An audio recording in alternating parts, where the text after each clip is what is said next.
বিসমিল্লাহির রহমানির রহিম। আসসালামু আলাইকুম। আজকের আয়োজনে থাকছে বাংলাদেশ বিষয়াবলী থেকে 22টি গুরুত্বপূর্ণ প্রশ্ন।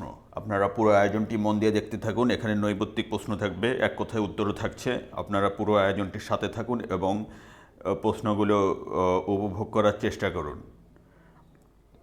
প্রশ্নে ফিরে যাচ্ছি। নজরুল মঞ্চ কোথায় অবস্থিত? নজরুল মঞ্চ অবস্থিত হচ্ছে বাংলা একাডেমিতে। মুজিবনগর স্মৃতিসৌধের স্থপতিকে? মুজিবনগর স্মৃতিসৌধের স্থপতি হলেন তানভীর করিম। আমার ভাইয়ের রক্তে রাঙানো 21শে ফেব্রুয়ারির রচয়িতাকে? আমার ভাইয়ের রক্তে রাঙানো 21শে ফেব্রুয়ারির রচয়িতা হচ্ছেন আব্দুল গাফফার চৌধুরী। ভাওয়াইয়া বাংলাদেশের কোন অঞ্চলের গান?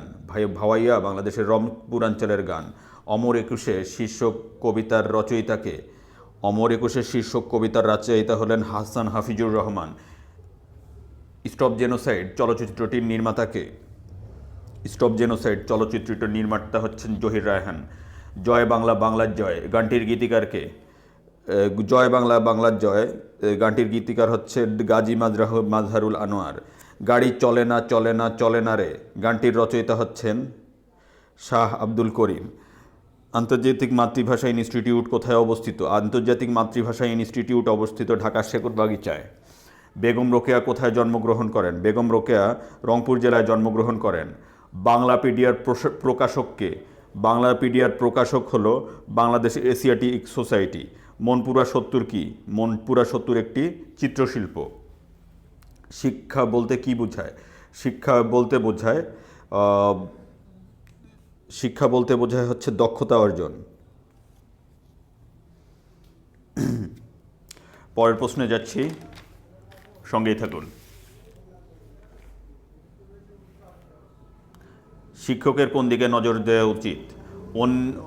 অনিসন্ধিৎসু মনের উন্নয়ন ঘটানোর দিকে মনোযোগ দেওয়া উচিত। শিক্ষার মূল লক্ষ্য কী? শিক্ষার মূল লক্ষ্য হচ্ছে মূল্যবোধ জাগ্রত করা। শিক্ষক সবচেয়ে বেশি শিখতে পারেন কার কাছ থেকে? শিক্ষক সবচেয়ে বেশি শিখতে পারেন বই থেকে। সূর্যের হাসি কিসের প্রতীক? সূর্যের হাসি হচ্ছে মা ও শিশুর স্বাস্থ্যের প্রতীক। কোন সালে ঢাকা মেডিকেল কলেজ প্রতিষ্ঠিত হয়? 1946 সালে ঢাকা মেডিকেল কলেজ প্রতিষ্ঠিত হয়। জীবনতরী কি? জীবনতরী হচ্ছে একটি ভাসমান হাসপাতাল। দেশে কয়টি সরকারি মানসিক হাসপাতাল আছে? দেশে একটি সরকারি মানসিক হাসপাতাল আছে। বার্ডেন বলতে কি বোঝায়? বার্ডেন বলতে বোঝায় হাসপাতাল। বন্যার পর কোনটির প্রাদুর্ভাব বেশি দেখা যায়? বন্যার পর ডায়রিয়ার প্রাদুর্ভাব বেশি দেখা যায়।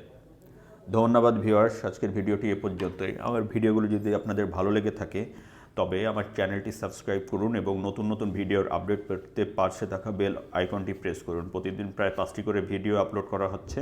আপনারা যদি প্রতিদিনের ভিডিওগুলো দেখেন তাহলেও আপনাদের চাকরির একটা ভালো প্রিপারেশন হয়ে যাবে। সবাই পরিশ্রম করুন আপনাদের জীবন গঠন করার জন্য। ভালো থাকুন, সুস্থ থাকুন। শুভকামনা সবাইকে। আজকের ভিডিও এ পর্যন্তই।